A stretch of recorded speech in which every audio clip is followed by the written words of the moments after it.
toi, d'abord ce confinement, hein, parce qu'on le rappelle, on insiste bien là-dessus, restez chez vous, hein, évidemment, dans cette période compliquée, plutôt inédite. Et donc, qu'est-ce que ça implique pour toi, Jérémy, en tant que sportif professionnel, tout simplement de rester chez toi, et surtout que tu es à Tahiti, tu es face au spot. On imagine que c'est pas simple, mais comment est-ce que tu vis la chose? Ah, c'est sûr que ça a chamboulé tout notre programme, tous nos plans. Ça faisait quelques années, on va dire que c'est la première fois où je faisais un entraînement intensif, où j'ai vraiment perdu le poids que je voulais. J'étais au top de ma forme et j'étais vraiment surmotivé pour pouvoir commencer l'année à Snapper, donc à la Gold Coast. Et puis bon, malheureusement, il y a ce virus qui est apparu et qui fait tellement de dégâts. Et donc, nous, on a décidé avec ma petite famille, avec ma copine et ma fille, de se confiner. Ça fait déjà 9 jours, alors que le confinement officiel ici à Tahiti a commencé il y a seulement 3 jours. Mais voilà, c'est juste, c'était une question de. C'était bon voilà, pour être sûr, pour montrer le bon exemple aussi, parce que vu ce qui se passait un peu dans le monde, c'était sûr qu'à un moment donné, ça allait arriver ici. Et que, voilà, quand on est quand même, on va dire, tout le monde a les yeux rivés sur toi quand tu vas dans l'eau, quand tu montes, et tu essaies de faire passer le message en disant qu'il faut rester chez soi, c'est important.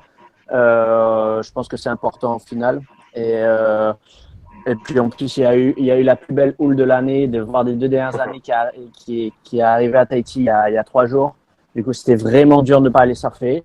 Mais voilà, on fait tous notre partie. Voilà, de toute façon, il y a pas photo, il faut rester chez soi pour pouvoir en terminer le plus vite possible et, euh, et surtout alléger le travail des médecins, des infirmiers, des hôpitaux. Et c'est le moins qu'on puisse faire. Et on y reviendra après, hein, Jérémy, mais d'un point de vue sportif, j'imagine que tu t'entraînes quand même. En fait, pas trop. En fait, j'avoue que j'ai pris un sacré coup de massue sur la tête là quand ils ont annulé les compétitions, parce que j'avais vraiment fait j'avais fait un camp d'entraînement ou régime strict avec un programme d'entraînement physique tous les jours à fond et de savoir que qu'on va passer 2 ou 3 mois sans compétition, c'est un peu démotivant pour être honnête. Du coup, là, ça fait 9 jours que j'ai pas fait grand-chose. J'ai fait un peu de yoga tous les jours, histoire de calmer un peu les esprits. Mais voilà, ensuite, il y a la petite qui est surexcitée tous les jours à la maison. Il faut s'en occuper, il faut essayer de l'occuper parce qu'elle ne comprend pas grand-chose non plus à 2 ans et puis elle ne comprend pas qu'on puisse pas sortir et tout. Donc, tout ça, ça prend quand même du temps et physiquement, mais mentalement aussi. Donc, non, ça fait 9 jours là que j'ai pas fait grand-chose pour être honnête. Ok, merci Jérémy. Justement, comme tu l'as dit, tu as pris un gros coup de massue et je pense que le monde du sport, hein, d'une manière générale, a pris quand même un gros coup de massue. Et dernièrement, en tout cas hier, avec ce report officiel, hein, évidemment, on s'en doutait un petit peu. Est-ce que vous pressentiez la chose, Jérémy? Oui, bah je pense que ça allait arriver dans tous les cas avec ce qui se passe dans le monde. Je pense que c'est la meilleure décision à faire. Bon, après nous surfeurs, c'est différent. On est dans, voilà, on est dans l'océan. On se dit que dans l'océan, c'est d'ici 2, 3 mois, tu avais quand même voilà, tu te disais que ça aurait pu être possible. Mais après, bon, au niveau public, niveau touriste, niveau organisation, c'est la bonne chose à faire, c'était de reporter ces Jeux Olympiques. Voilà. Ouais, merci beaucoup en tout cas, Jérémy. Encore une fois, hein, d'avoir pris le temps d'être avec nous. On n'en a pas fini avec toi, je te rassure. Jean-Baptiste Guégan, vous êtes journaliste, vous êtes un géopoliticien du sport, hein, vous n'êtes pas nombreux en tout cas à avoir cette qualité-là de pouvoir en tout cas nous expliquer en quoi le sport est aussi une question politique, économique. Et la première question qu'on a envie de vous poser, et que Marco, je crois, hein, avait envie de vous poser, c'est ce report des JO, en termes d'image, est-ce que c'est une catastrophe? Bah, quand on voit ce qu'a investi le Japon pour accueillir les Jeux et les objectifs qui étaient les siens, ça aurait pu être une catastrophe s'il y avait eu annulation. Là, ils vont tous faire contre mauvaise fortune bon cœur. Ils se disent que les Jeux auront lieu l'année prochaine, que c'est mieux que rien.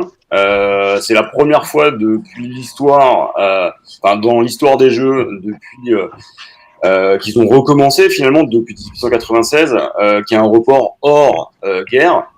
Et le Japon, c'est pas la première fois qu'ils ont eu à subir ce genre de péripéties. Ce que ça va leur poser comme problème, d'abord, c'est un problème d'image, parce que pendant très longtemps, ils se sont accrochés à l'idée que ça allait pouvoir se faire. La deuxième chose, c'est qu'ils attendaient énormément de choses. Ils espéraient doubler le nombre de touristes sur leur sol, regagner de la croissance, parce qu'ils ont une croissance atone depuis à peu près 20 ans. Et puis surtout, c'était faire oublier Fukushima. Quand on se souvient de la dernière Coupe du Monde de rugby, par exemple, tout le monde se rappelle du crunch qui n'a pas eu lieu, c'est-à-dire le match entre la France et l'Angleterre. Et l'idée, c'était pour le Japon de montrer à la face du monde que le pays est sûr, attirant, qu'il est capable d'être pas le pays vieux qu'on présente, mais un pays au contraire ouvert sur le monde, dynamique. Et ils espéraient profiter de cet afflux justement de touristes, mais aussi de visibilité. Et là, aujourd'hui, Shinzo Abe est dans une assez grande difficulté parce que reporter d'1 an, c'est un surcoût considérable. On parle de 6 milliards de dollars à minima. Ça va faire des jeux à plus de 20 milliards d'euros. C'est considérable.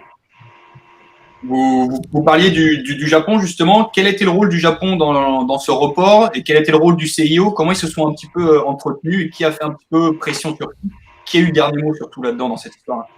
Alors, ce qu'on a vu surtout, c'est que ni l'un ni l'autre ne voulait avoir la responsabilité de demander le premier, soit le report, soit l'annulation. Et donc, ils ont temporisé au maximum.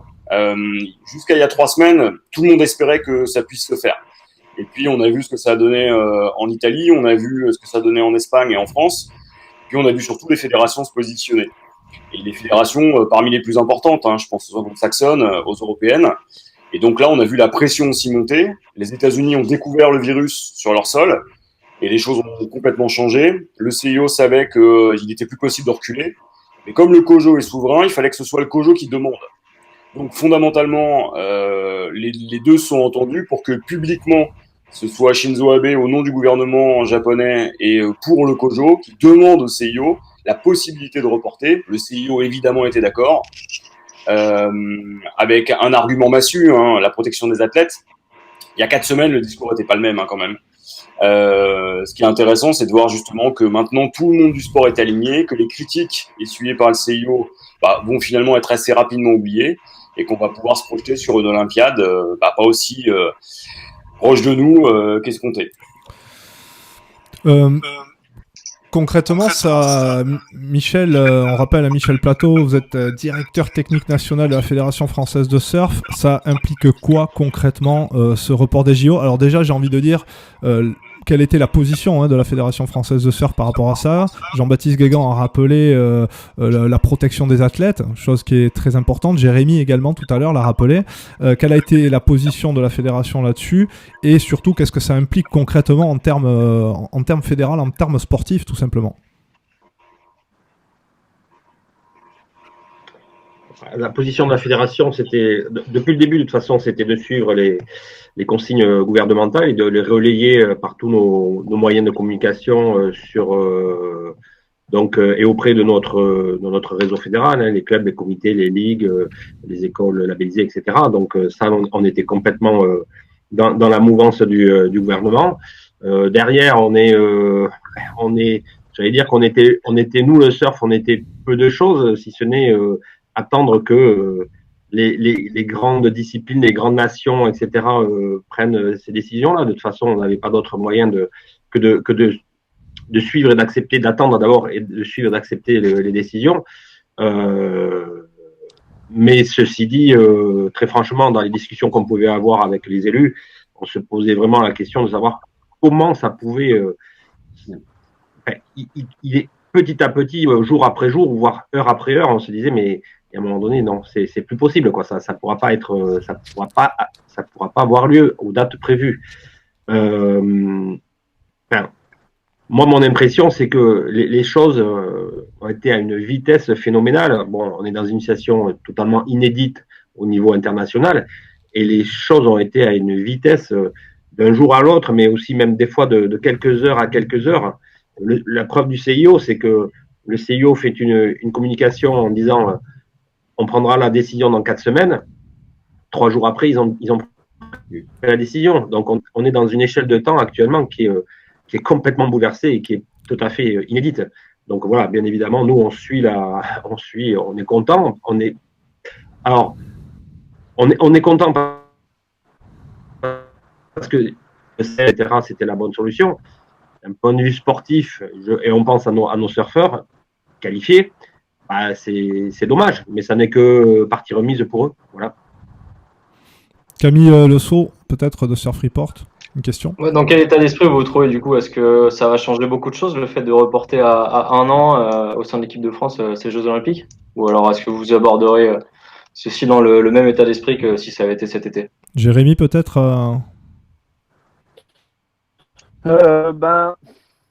Non, je pense qu'il faut s'adapter dans tous les cas. Hein. On n'a pas le choix.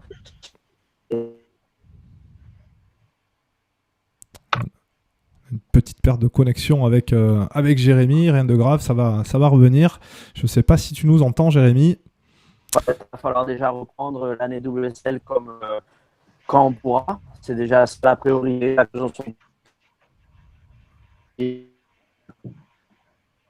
Je pense que malheureusement, Jérémy, il y a quelques décrochages. On rappelle, hein, on est en direct, c'est aussi ça le direct, les joies du direct. Marco, on a l'habitude, ce sont les joies du direct. Jérémy, est-ce que tu nous entends mieux? Peut-être on a eu quelques pertes de connexion avec Jérémy. Moi, je vous entends. Je vais juste voir si le réseau. Là, c'est bon. Là, a priori, c'est pas mal. Peut-être Monsieur Guégan. Alors là-dessus, on rappelle Jean-Baptiste Guégan, vous êtes journaliste, géopoliticien du sport. Quel peut être justement le positionnement des fédérations là-dessus dans un an? Parce que ça remet beaucoup de choses en jeu, et notamment la question des sportifs retenus.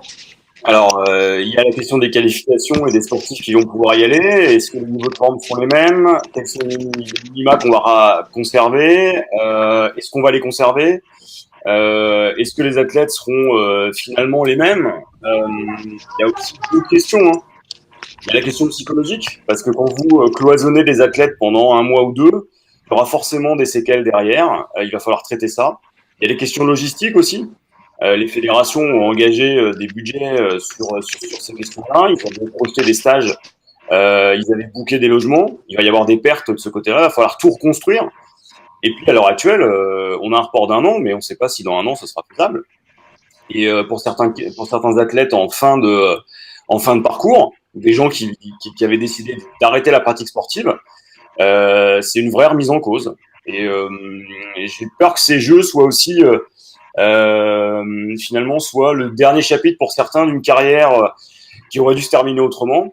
Après, moi, j'ai envie d'être positif en disant que, comme pour l'Euro en 2020 qui passe en 2021, ces jeux seront aussi l'occasion peut-être de tourner la page et pour l'humanité entière de se retrouver et de célébrer l'après-Covid. Jérémy, peut-être là-dessus, on parle beaucoup de protection des surfeurs par rapport à ce Covid, mais ce qui a été abordé là par Jean-Baptiste Guégan, et c'est une question en effet que j'avais envie de te poser depuis un moment, et je pense aussi que Marco et Camille également. Justement, tu l'as dit tout à l'heure, tu étais en pleine forme, tu étais en pleine forme là il y a quelques semaines, tu t'es bien préparé pour ce début d'année et tombe ce report. On parlait d'athlètes sur la fin de carrière, même si c'est pas encore ton cas. Qu'est-ce qui peut en être dans 1 an?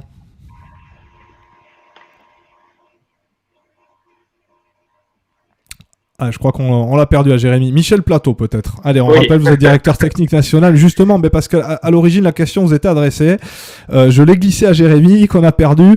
Oui, ça change quoi concrètement sur le plan sportif, tout ça, et notamment au niveau de la sélection des athlètes? Jean-Baptiste Guégan l'a évoqué il y a quelques instants.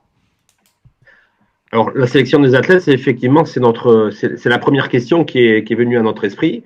Là, on va attendre les consignes de la Fédération internationale de surf, l'ISA, et du CIO pour savoir quelle sera leur directive, enfin, les décisions qu'ils vont prendre. Me semblerait quand même que ça serait, si le Japon a voulu que même l'année prochaine, on continue à parler de Tokyo 2020. Donc, ça me paraîtrait quand même un petit peu bizarre que tout le travail de sélection qui a été mené jusqu'à maintenant par les différentes fédérations et dans les différentes disciplines, etc., soit balayé d'un revers de main et qu'on reparte de zéro. Là, il y a des gens aujourd'hui qui ont gagné leur sélection pour les JO. Un fait qui n'est pas de leur ressort, voilà, impose un report d'un an. Donc, je vois pas comment on pourrait leur enlever leur sélection, leur ticket. Et voilà. Après, tout ce qui est logistique et organisation, j'allais dire, ce qu'on a fait cette année, on le refera l'année prochaine, c'est pas un souci. On aura peut-être un peu de recul, un peu plus de recul, donc on pourra aborder les choses peut-être différemment. Encore une fois, on est bisu dans ce système-là, donc une année de plus pour bien comprendre comment fonctionne la logistique des JO, ça fera pas forcément de mal. Et puis, on se préparera au mieux, encore plus, avec ce recul, avec cette expérience, pour, on se prépare, en accompagnant les sportifs pour qu'ils se préparent au mieux et au plus pour une échéance qui a été repoussée d'un an. Et puis voilà, je suis assez positif. Enfin, moi, je me veux un peu optimiste et je pense que on gardera, je l'espère, nos sélectionnés et on pourra repartir sur une nouvelle année.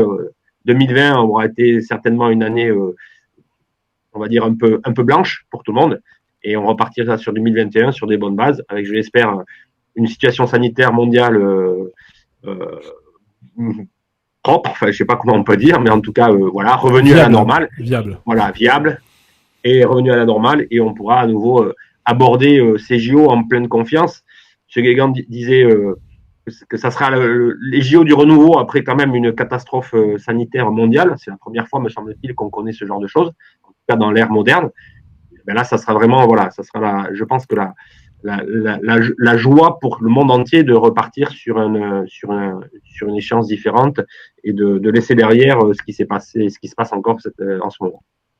Jérémy, je crois qu'on l'a récupéré. Alors justement, tu étais en train de nous expliquer tout à l'heure quelle est l'incidence sur un sportif concrètement, ce report d'un an, en sachant que tu t'étais bien préparé en ce début de saison, que tu restais aussi sur une fin de saison plutôt concluante. On rappelle ta victoire, hein, tu es le seul Français à ce jour à avoir remporté le Quick Pro en octobre dernier à Hossegor. Tu restais donc dans cette dynamique qui était plutôt positive. La première question qu'on a envie de te poser, qu'en sera-t-il dans un an ? Est-ce que tu... voilà.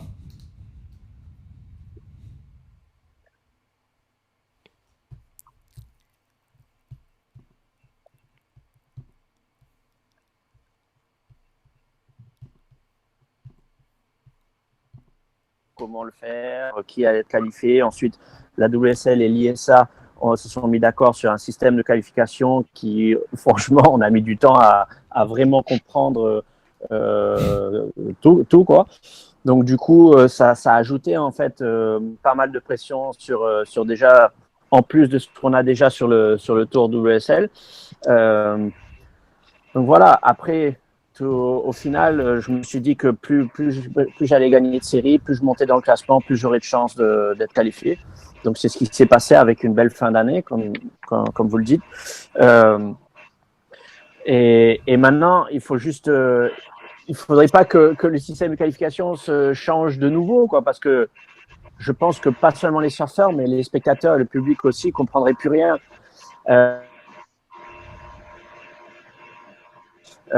Mais pour nous, voilà, je sais que pour moi, pour ma part, l'entraînement pour les Jeux Olympiques de Tokyo et l'entraînement pour la WSL n'est pas du tout pareil. Tokyo, c'est des vagues, on va forcément avoir des petites vagues, minuscules, donc il va falloir travailler sur l'aspect physique, donc être le plus léger possible, le plus tonique possible, travailler sur les planches, des planches adaptées pour les petites vagues.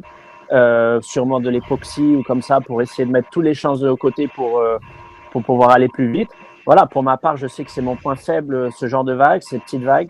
Donc, il va falloir faire un gros travail dessus et c'est ce que j'avais commencé à faire là en début d'année.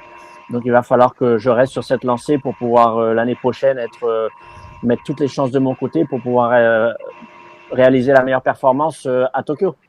La motivation de ton côté reste la même, que ce soit cet été ou l'année prochaine. Pour toi, ça change rien. Oui, non, ça change rien. Voilà, comme je disais tout à l'heure, en fait, c'est chaque chose en son temps. Là, on va essayer de reprendre déjà notre tour, le circuit professionnel dès qu'on pourra, suivant ce qui se passe dans le monde avec le coronavirus.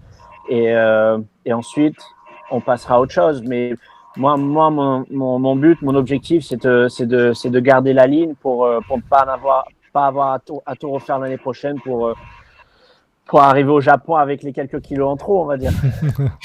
parce que sur la WSL, en fait, c'est pas très grave. On est amené à surfer des vagues. On a la chance de pouvoir surfer les plus belles vagues au monde. Du coup, d'avoir quelques kilos en trop ou pas, c'est pas gênant. Alors que pour les Jeux Olympiques à Tokyo, ça peut être très gênant. Donc, il va falloir faire gaffe et garder la ligne un an de plus. Michel, ça sera régime imposé à la Fédé alors. Oui, mais c'est un bon challenge pour votre ami. Ouais. On fera pareil. Rien, on sera solidaires. Et Jean-Baptiste Guégan, j'avais envie de vous poser une question. Financièrement, qu'est-ce que ça va impliquer là, ce report des Jeux Olympiques là? Il y a des sommes énormes là, qui sont en jeu là. Bah, il faut imaginer que la première estimation par les Japonais eux-mêmes, elle est approximativement à 6 milliards d'euros. Elle devrait croître. Parce qu'il faut imaginer que pour l'instant, on a juste imaginé le coût du report. Il va falloir renégocier tous les contrats de partenariat. Il va falloir indemniser les gens qui étaient sur place. Alors on peut imaginer que, comme certains le disaient, que des billets seront remboursés, qu'ils pourront être revendus. Il y a la question aussi derrière de l'accueil d'un nombre de sportifs plus important. Parce que si on garde les minima de 2020 et qu'on prend des minima pour 2021, on va augmenter le nombre de sportifs. Ça suppose de dimensionner le village olympique autrement. Il y a des sites qui seront peut-être plus aussi disponibles qu'ils ne l'étaient. Et puis, mine de rien, en rajoutant un an de plus, alors vous pouvez vendre votre marque plus longtemps. Hein, c'est pour ça qu'ils ont gardé Tokyo 2020 et pas Tokyo 2021, parce qu'il aurait fallu jeter tous les produits dérivés, reconstruire une marque. Ça n'aurait pas été possible. Il va y avoir des surcoûts évidents pour tout. Et puis, faut pas oublier une chose. Alors après... je joue un peu les Cassandres là, mais il y a beaucoup de secteurs sportifs qui vont avoir du mal à trouver des partenaires et des sponsors, et on risque d'avoir des sportifs qui vont arriver en plus grande précarité, et des fédérations qui auront peut-être un peu moins de moyens. Et là, les Japonais vont devoir aussi compenser, et il est possible qu'on ait, hors jeu de Sochi et hors jeu de Beijing, c'est-à-dire la Chine et la Russie, les jeux les plus chers de l'histoire moderne, justement à cause du Covid. En quoi, justement, Monsieur Guégan, je le rappelle encore une fois, pour ceux qui nous rejoignent, vous êtes journaliste, vous êtes géopoliticien du sport, en quoi, justement, ces JO ne pouvaient être annulés? D'abord, la première chose, c'est qu'une annulation brute aurait supposé qu'il y ait un dispositif assurantiel derrière, donc on puisse rembourser tout le monde. Le problème, c'est que si on prend par exemple les diffuseurs, je pense à NBC, NBC a déjà vendu ses espaces publicitaires. Or, ils ont déjà encaissé l'argent. Et là, on compte, ça se compte en milliards de dollars. Sous-entendu, ça voudrait dire que NBC doit rembourser. Avec un souci derrière, c'est que si les principaux diffuseurs, c'est-à-dire ceux qui sont les principaux financeurs du sport aujourd'hui, et en tout cas du CIO et des JO, remboursent, derrière vous avez un affaiblissement économique considérable, voire l'impossibilité pour le mouvement olympique sportif, dont 90% des revenus viennent des Jeux. Vous êtes dans une incapacité à financer le sport international. Et donc là, vous pouvez avoir concrètement un effondrement du système. Donc c'est pour ça que différer était la meilleure des solutions. Ils ont essayé avec d'abord une prise de distance à 1 mois, puis 3 mois, en se disant peut-être qu'on peut le faire à l'automne. 1 an, ça paraît plus raisonnable et réaliste, pour plein de raisons.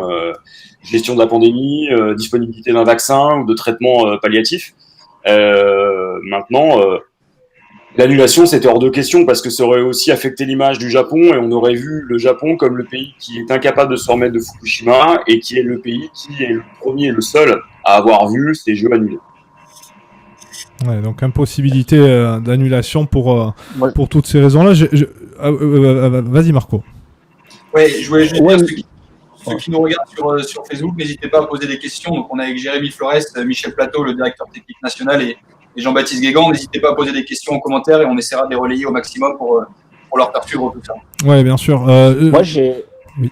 moi, j'ai une question, si vous permettez. C'est est-ce qu'ils ont annoncé si le report serait d'1 an ou si ça pourrait se faire, avant, quoi?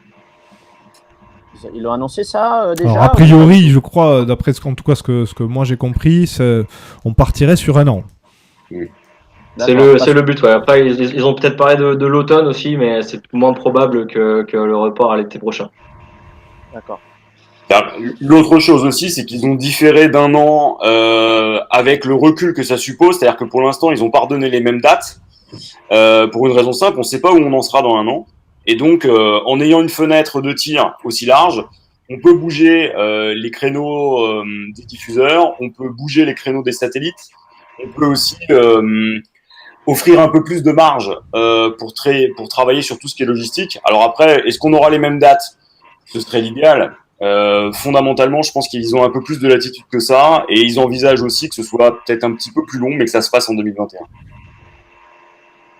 Parce qu'en tous les cas, ça va créer un bouleversement en général dans tous les calendriers sportifs ça va être de chaque discipline. Ça va être compliqué. Hein. On a eu le même problème avec l'Euro 2021, par exemple. L'Euro est décalé d'1 an sur une épreuve européenne. Il n'est pas sûr que l'espace Schengen existe encore dans 1 an. Le mouvement sportif, en général, va être confronté à des turbulences rares. Mais bon, il faut être optimiste. La seule source de satisfaction, ce sera le sport. Donc les gouvernements mettront ce qu'il faut pour que le sport soit organisé. Justement, vous avez abordé tout à l'heure, Monsieur Guégan, cette question économique. Vous avez même parlé en tout cas, d'un possible effondrement du sport mondial si jamais, justement, lorsqu'on évoquait la question d'une annulation des JO. Michel Plateau, concrètement, vous qui êtes DTN et donc au cœur de la Fédé, on connaît l'importance pour une discipline de passer sous l'égide olympique, notamment en termes financiers. Et j'ai envie de poser une question un petit peu directe, c'est savoir, est-ce que les sommes qui ont déjà été engagées cette année, concrètement et fédéralement, pour la préparation aux JO, est-ce que ça va être reconduit l'année prochaine? Est-ce que le CIO remettra un billet? Voilà, c'est toutes les questions que je me pose, moi, en tout cas, aujourd'hui. Alors, il faut savoir d'abord que l'équipe de France de surf aurait intégré l'équipe de France olympique à cette occasion-là. Donc, avec toute la logistique et toute l'organisation du CNOSF, du Comité national olympique et sportif français. Les sommes engagées, c'est plutôt le CNOSF qui les a engagées pour l'instant et qui aurait continué à les engager en organisant toute la logistique. Les surfeurs n'auraient pas été au village olympique parce que Tokyo est trop loin d'Ichinomiya, donc le site de compétition. Donc il y avait des réservations qui avaient été faites sur les hôtels proches. Et puis donc le qui devait commencer à se monter assez rapidement. De toute évidence, je pense que l'État aujourd'hui, c'est plus l'Agence nationale du sport de haut niveau qui nous accompagne. De toute évidence, reconduira les crédits l'année prochaine pour permettre à chaque fédération de reprendre sa préparation, son organisation avant les JO. Donc pour nous, j'ose espérer en tout cas, à moins qu'il y ait un cataclysme véritablement financier dans le sport mondial, mais j'ose espérer qu'on pourra bénéficier des mêmes crédits et qu'on pourra remettre en place les mêmes actions. Et Monsieur Plateau, qu'en est-il des mondiaux au Salvador qui étaient prévus au mois de mai, qui ont été reportés? Est-ce que vous en savez un petit peu plus sur ce sujet-là ou pas du tout pour l'instant? Non, on n'en sait pas. Enfin, encore une fois, même si l'information et les décisions vont très vite en ce moment, la décision, elle date d'hier. Chaque fédération met en place, notamment les fédérations internationales, je pense, mettre en place des réflexions pour savoir comment elles vont évoluer. Proprement pour le surf, je pense que l'ISA avait une urgence d'organiser ces championnats du monde pour délivrer les derniers tickets pour la sélection pour les JO. En l'occurrence, nous étions intéressés pour le deuxième quota féminin. Là, aujourd'hui, les JO n'ayant plus lieu en été, Je pense qu'il n'y a plus d'urgence, que par contre, l'épidémie sévit et sévit encore et on ne sait pas quand est-ce qu'elle s'arrêtera. Donc, je doute que les dates du Salvador, donc pour les championnats du monde Open, soient maintenues. On peut même penser, ça n'engage que moi, mais on peut penser que les championnats du monde 2020 n'auront pas non plus la même importance que ceux qui revêtaient jusqu'à maintenant, parce qu'il n'y a pas la sélection à assurer derrière. Il y aurait même, me semble-t-il, une logique à ce que ce soit les ISA 2021 qui offrent les derniers tickets pour les JO. Maintenant, c'est pas moi qui décide. Mais bon, voilà. Après, comme disait Jérémy, le circuit WSL a été largement perturbé. Il y a eu beaucoup de compétitions qui ont été un peu annulées et beaucoup suspendues. Si la WSL veut récupérer une majorité de son circuit, je pense que l'automne et le début de l'hiver vont être très très très chargés. Et à ce moment-là, ça va devenir un millefeuille entre les différentes compétitions, que ce soit professionnelle, que ce soit ISA mondiale, européenne, fédérale. Enfin voilà, là, ça va devenir très compliqué à l'automne. Jérémy, est-ce que vous vous attendez à ça?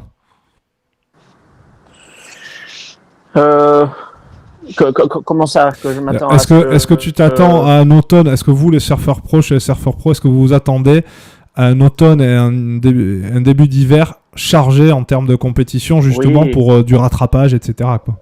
Oui, non, mais ils nous ont tenus au courant de toute façon, nous les surfeurs, donc par mail, ils nous ont tenus au courant que bon, bien sûr, il y allait avoir des épreuves annulées, mais qu'il allait avoir beaucoup d'épreuves reportées et qu'ils allaient tout faire pour reproduire certaines épreuves à d'autres dates. Donc, il fallait se tenir prêt, quoi.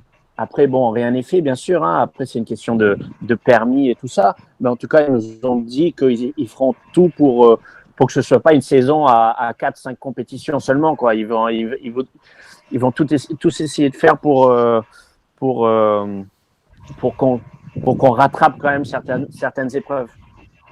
En attendant, ça doit faire du bien dans le programme chargé que vous avez, vous, surfeur pro toute l'année. Là, ça doit faire du bien en ce moment d'être au repos un petit peu forcé. Même si bon. Non, c'est sûr que c'est bon dans tout ce drame qui se passe dans le monde, avec la vie et le programme de dingue qu'on a nous au quotidien depuis. Bon, moi pour ma part, ça fait 14 ans que je suis sur le tour où je vis un peu ce rythme de fou. Je me dis que c'est un break, ça permet de faire une coupure et on est pas mal de surfeurs à penser ça. Sauf que rester enfermé quand même chez soi, c'est quand même difficile. Je pense qu'on aura, j'espère en tout cas dans notre vie, qu'on n'aura plus jamais à refaire ça parce que c'est quand même compliqué. Camille peut-être, hein, Camille Lesso de Surf Report. Non, on commence à avoir fait le tour de la question. Alors, moi j'ai juste une dernière question, je l'ai déjà posée lors de notre première émission, c'était vendredi dernier, mais Jérémy, tu viens de le dire quelque part, hein, l'un dans l'autre, est-ce que cette crise sanitaire mondiale, internationale, peut en tout cas modifier les consciences, notamment en termes de déplacement, parce qu'on a bien vu, évidemment que la rapidité de cette pandémie est aussi liée aux moyens exacerbés aujourd'hui qu'on a de communication et de déplacement. Est-ce que quelque part cette crise peut modifier les comportements de tous et à commencer peut-être par nous les surfeurs? Écoutez, oui.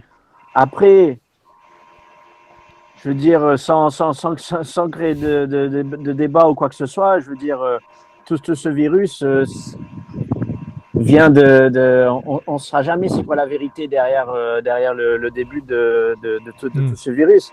Je veux dire, tout ce on a peu d'informations. Moi, j'essaie de comprendre un peu sur ce qui se dit sur Internet et tout. Il y a beaucoup de fausses informations. Il y a beaucoup d'informations. Du coup, on sait plus trop qui croire, comment croire, ce qui est vrai, ce qui est pas vrai. Du coup, on essaye de se donner une opinion.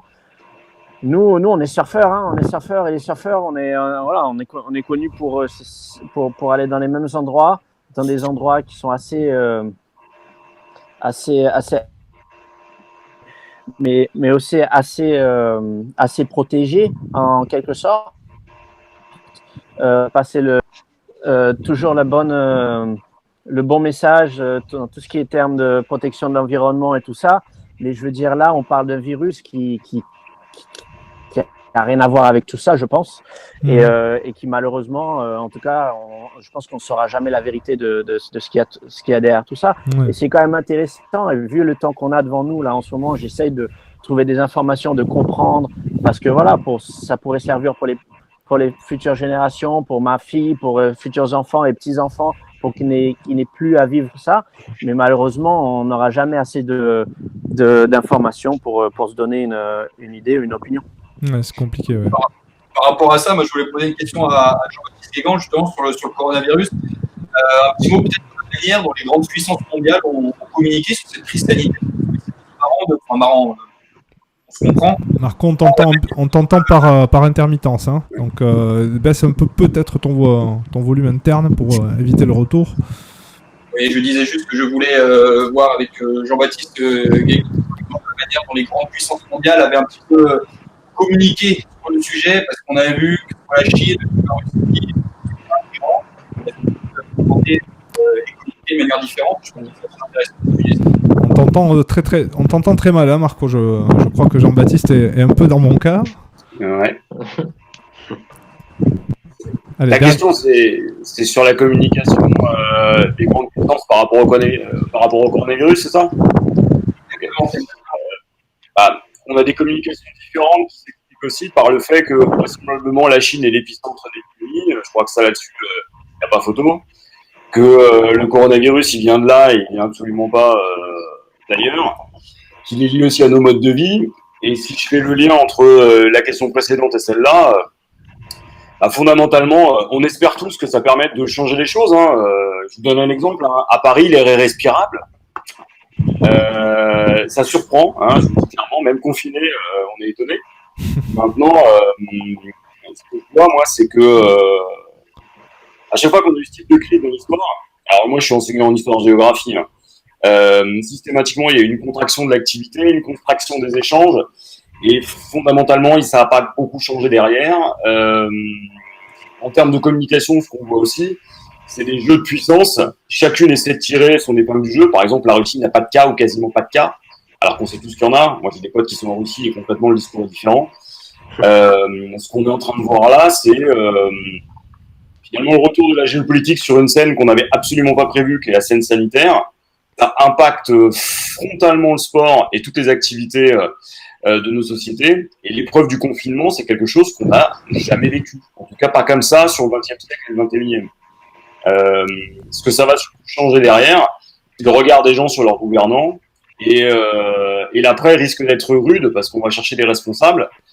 Là, on a déjà vu que l'Union européenne battait gentiment de l'aile. Quand on voit par exemple ce que les Tchèques ont pu faire au stock de masques qui était destiné aux Italiens. Les tendances sont pas favorables. Après, on aura aussi une prise de conscience écologique, environnementale, et on voit par exemple des espèces qu'on n'avait pas l'habitude de voir à Paris. On voit des choses assez surprenantes. Hein. Et moi, je vais plutôt envie d'être positif par rapport à ça. Peut-être que c'est l'occasion d'un, non pas un changement de modèle, mais d'un positionnement de modèle de développement. Et peut-être qu'on va retrouver une capacité à localiser nos activités sur le sol européen, en tout cas sur le sol national, et à valoriser aussi nos talents et nos compétences. Il y a un défi à relever et on le relèvera tous ensemble. En attendant de le relever, faut faire face. Michel Plateau, le mot de la fin, allez, oui. Pour Michel. Le mot de la fin, j'ai écouté Monsieur Guégan. Je crois effectivement quand même que le monde entier ne sortira pas indemne, ça c'est sûr, mais neutre de cette crise sans précédent, et qu'il y aura une prise de conscience peut-être de la façon de vivre, de se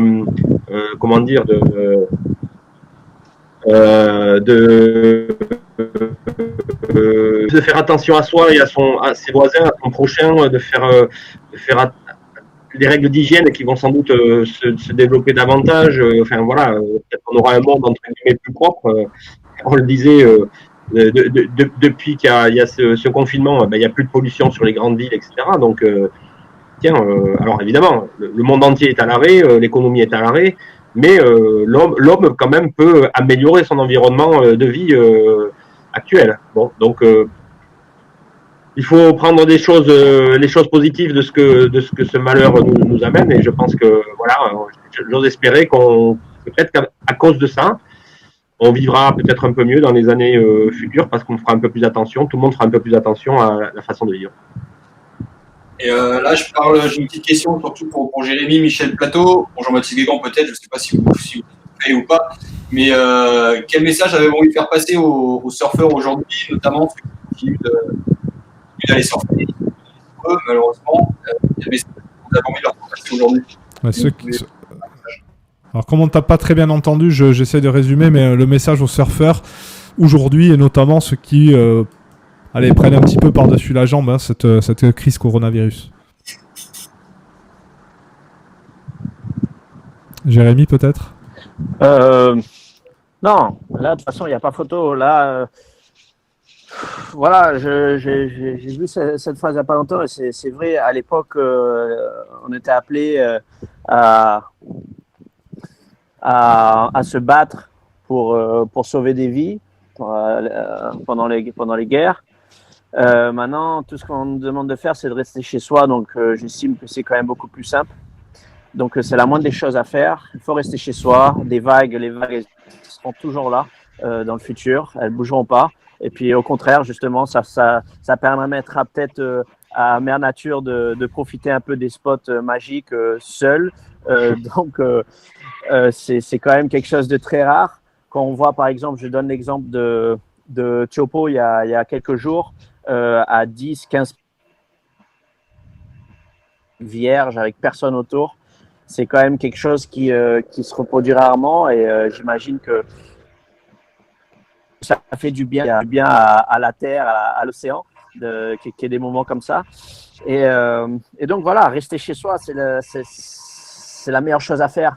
Je voudrais quand même passer un message de soutien et puis médicaux, tous les infirmières, les docteurs qui se battent pour nous tous les jours, mais aussi tous les gens qui sont sur le terrain tous les jours. Voilà, nous, c'est vrai que c'est un peu chiant, c'est un peu compliqué de rester chez soi, mais eux se battent tous les jours, donc gros respect à eux, grand merci à eux tous. Et en effet, on l'a pas précisé, mais on allait le faire. Un grand merci évidemment à tout le corps médical. Hein. Michel Plateau, une réponse peut-être à cette question. Qu'est-ce qu'on connaît maintenant le positionnement de la Fédé là-dessus, une réponse à ces surfeurs qui prennent un petit peu ça par-dessus la board. Oui, 100% d'accord avec Jérémy, hein, y compris le soutien auprès des services sanitaires et médicaux, etc. Nous, par la voix du président, hein, et par les communications de la fédération, on a été complètement solidaires, mais je vois pas comment on pourrait l'être autrement, hein, des directives ministérielles. Donc, on a demandé à tout le monde de rester chez soi et d'arrêter de pratiquer. Tant pis pour ceux qui y vont et qui se font verbaliser, tant mieux même, parce que à un moment donné, le surfeur c'est un citoyen comme un autre, et puis à un moment donné, de rester chez lui, ça veut dire qu'il lutte avec toutes les autres personnes contre la maladie, enfin l'épidémie, et de sortir de chez lui, ça veut dire qu'il n'est pas du tout solidaire et qu'il est complètement centré sur lui-même et égoïste, et qu'il ne pense qu'à lui, et que avec ce type de comportement, l'épidémie, elle n'est pas prête de s'arrêter. Donc, bien évidemment, le surfeur est un citoyen comme tout le monde, et il doit respecter les autres et être solidaire de l'ensemble de la population. Marco, je crois que tu avais une question.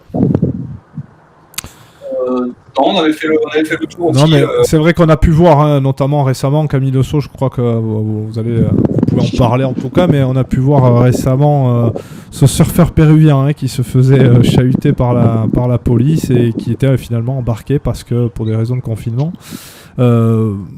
allez, le dernier mot peut-être à Jean-Baptiste Guégan concernant justement ce confinement. Le mot, alors vous êtes à Paris, hein, vous l'avez dit, c'est l'air est respirable.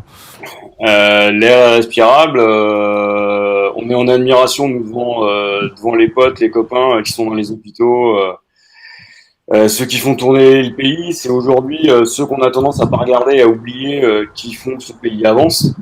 Moi, je vois les éboueurs en bas de chez moi. Je suis prof, donc moi, je suis mobilisé aussi, mais c'est surtout tous les collègues derrière qui assurent pour les soignants qui sont là.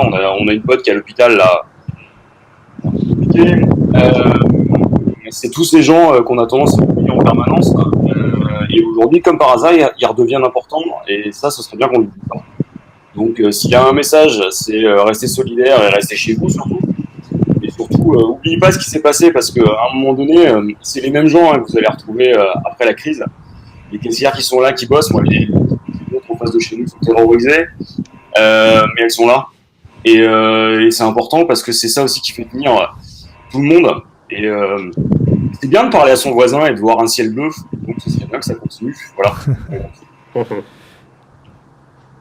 Et du coup, chacun, là, je pense à Jérémy, Michel Plateau ou même Baptiste, si vous aviez un petit conseil à donner aux gens pour passer le temps, là, qu'est-ce que vous avez trouvé de marrant chez vous à faire en ce moment-là? Alors là, lire des livres. Non, il y a 25 milliards de choses disponibles. Allez-y et surtout, profitez de votre famille si vous avez la chance d'en avoir une. Moi, j'ai ma fille de 2 ans. Elle comprend pas tout, mais je crois que j'ai jamais passé autant de temps avec elle et le bonheur est là. Et appelez les proches. Je suppose que Jérémy, c'est un peu ton cas aussi, de pouvoir passer un peu du temps en famille et avec la petite. Oui, complètement. C'est des moments quand même où on apprend beaucoup, surtout sur la patience. Et, c'est clair. On se surprend. Même. Mais ouais, non, j'avoue que des fois, c'est quelque chose de nouveau. Du coup, on en apprend sur soi-même aussi. Mais et essayer de lui expliquer les choses. Voilà, dans tous les cas, ça lui servira plus tard. Et puis, c'est quelque chose de... Ah, c'est une période inédite pour beaucoup de personnes. Donc il faut apprendre. Je conseille quand même de faire un peu de sport, un peu tous les jours, parce que ça, je sais que moi, quand je fais mon yoga un peu tous les jours, ça me fait du bien. Ça permet de relaxer, de remettre un peu les pendules à l'heure. Et puis voilà. Après, lire des livres, passer moins de temps sur les réseaux sociaux, écrire moins de conneries sur les réseaux sociaux aussi, c'est pas mal parce que j'en lis pas mal. Et voilà. Après, voilà, surtout rester proche de la famille.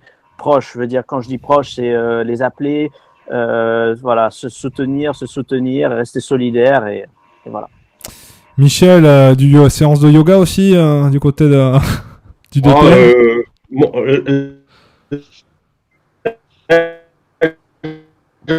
Voilà, Michel, je pense. Avant ça, parce que comme tout bon vient. On t'entend très mal, Michel. Est-ce que tu peux reculer un petit peu de l'ordi? Ouais. Voilà, là c'est bon. Oh les gars, il y a une meilleure connexion à Tahiti ou quoi? Ouais, c'est ce qu'on se dit. Hein. On rappelle, on est en direct. Hein. Ouais, je disais que côtier. Comme tout bon vieux surfeur, j'ai un peu le dos qui coince de temps en temps, donc je fais mon petit stretching tous les matins depuis pas mal d'années. Moi, je suis aussi à la maison avec mes enfants, je me transforme en prof. Je me aperçois que le collège et le lycée, c'est bien loin parce que je suis pas très performant. Non, mais au-delà de ça, on continue à travailler. En fait, on a pris le pli avec à la fédération et avec la direction technique nationale de travailler sur des dossiers de fond sur lesquels on n'a jamais le temps de travailler parce qu'on est pris par la routine quotidienne qui nous emporte en permanence. Donc là, on travaille sur des dossiers de fond, sur des outils qu'on voudrait mettre en place, notamment sur la formation des entraîneurs et des choses comme ça. Donc on met à profit cette période-là. Voilà. Camille de Surf Report pour le petit mot de la fin et après on va vous laisser chacun respectivement. Jérémy, tu as une journée entière à consommer alors que nous on s'approche gentiment de la soirée. Non, les invités ont tout dit. Faut profiter de ce temps-là. Il y a des milliards de choses à faire chez soi. Et si l'espèce humaine a tendance à vite oublier, j'espère qu'on se rappellera quand cette période sera finie de ce moment de confinement et qu'on en tirera des leçons. J'espère aussi, et je pense qu'on va rester sur ça pour le mot de la fin, car c'est très bien dit. Merci encore Camille. Décidément, tu me surprends tous les jours. Je tiens encore à vous remercier à chacun derrière vos ordi. On rappelle, on est en direct, chacun chez soi évidemment. On est en mode confinement. Merci beaucoup Jean-Baptiste Guégan. On le rappelle, vous êtes journaliste, géopoliticien du sport. Merci beaucoup, très intéressant votre approche évidemment du surf. Michel Plateau DTN qu'on reverra évidemment très prochainement. Merci beaucoup Michel, et puis surtout merci Jérémy, parce qu'avec le décalage évidemment il y a 11 heures de décalage, on le rappelle, avec Tahiti. Merci d'avoir pris le temps d'être avec nous ce soir. Je vous souhaite une excellente fin de soirée à toutes et à tous. Passez un très bon confinement, et à très bientôt, puisque de toute façon le confinement, Marco, Camille va nous amener à reproduire encore et encore ce genre d'émission. Donc je vous souhaite une excellente fin de soirée à tous. Ciao à tout le monde. Merci, bonne soirée. Ciao. Au revoir. Bye bye.